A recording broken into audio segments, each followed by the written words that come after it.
ನಟ ದಿವಂಗತ ಪುನೀತ್ ರಾಜ್ಕುಮಾರ್ ಅವರು ನಿಧನರಾಗಿ ಅಕ್ಟೋಬರ್ 29ಕ್ಕೆ 4 ವರ್ಷ ಪೂರ್ಣಗೊಳ್ಳಲಿದೆ. ಆದರೆ ಅಪ್ಪು ಅವರ ನೆನಪು ಮಾತ್ರ ಅಭಿಮಾನಿಗಳ ಮನಸ್ಸಿನಲ್ಲಿ ಸದಾ ಜೀವಂತವಾಗಿದೆ. ಅಕ್ಟೋಬರ್ 16ರಂದು ಪುನೀತ್ ಅಭಿಮಾನಿಗಳಿಗೆ ಅಶ್ವಿನಿ ಅವರು ಪುನೀತ್ ರಾಜ್ಕುಮಾರ್ ಅವರ 4ನೇ ವರ್ಷದ ಪುಣ್ಯ ಸ್ಮರಣೆಯ ದಿನದಂದು PRK ಆ್ಯಪ್ ಅನ್ನು ಅಧಿಕೃತವಾಗಿ ಲೋಕಾರ್ಪಣೆ ಮಾಡಲು ನಿರ್ಧರಿಸಿರುವುದಾಗಿ ತಿಳಿಸಿದರು.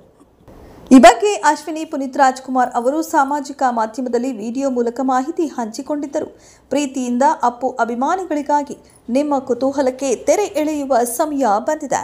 ಬರ್ತಿದೆ ಒಂದು ಪವರ್ಫುಲ್ ಟ್ರೇಲರ್.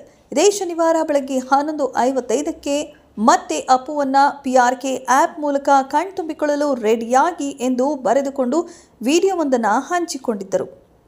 ಸಾಮಾಜಿಕ ಮಾಧ್ಯಮದಲ್ಲಿ ಅಶ್ವಿನಿ ಪುನೀತ್ ರಾಜ್ಕುಮಾರ್ ಹಂಚಿಕೊಂಡಿರುವ ವಿಡಿಯೋಗೆ ನಟ ಸುದೀಪ್ ಅವರು ಧ್ವನಿ ನೀಡಿದ್ದಾರೆ. ವಿಡಿಯೋ ಹಂಚಿಕೊಂಡ ಅಶ್ವಿನಿ ಪುನೀತ್ ರಾಜ್ಕುಮಾರ್ ಅವರು ಪೋಸ್ಟ್ ಜೊತೆಗೆ ಪ್ರತಿ ಅಭಿಮಾನಿಯ ಹೃದಯದಿಂದ ಪ್ರತಿಯೊಂದು ಮನೆಯವರೆಗೂ ಅಪ್ಪುವಿನ ನೆನಪು ಅಜರಾಮರ. ಪ್ರೀತಿಸುವ ಹೃದಯಗಳಿಂದ ನಿರ್ಮಾಣವಾದ ವಿಶ್ವದ ಮೊಟ್ಟಮೊದಲ ಫ್ಯಾಂಡಮ್ ಆ್ಯಪ್ ಇದೇ ಅಕ್ಟೋಬರ್ 25ರಂದು ಅಧಿಕೃತವಾಗಿ ಬಿಡುಗಡೆಯಾಗುತ್ತಿದೆ. ನಿಜವಾದ ಪ್ರೀತಿ ಎಂದಿಗೂ ಮಾಸುವುದಿಲ್ಲ ಎಂದು ನಂಬುವ ಪ್ರತಿಯೊಬ್ಬ ಅಭಿಮಾನಿಗೆ ಸಮರ್ಪಿತ.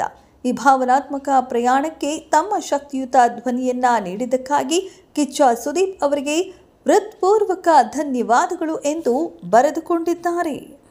ಇದೆಷ್ಟು ಈ ಹೊತ್ತಿನ ಸುದ್ದಿ. ಮತ್ತಷ್ಟು ಸುದ್ದಿಗಳಿಗಾಗಿ ನೋಡ್ತಾ ಇರಿ ಸಿರಿ ಟಿವಿ.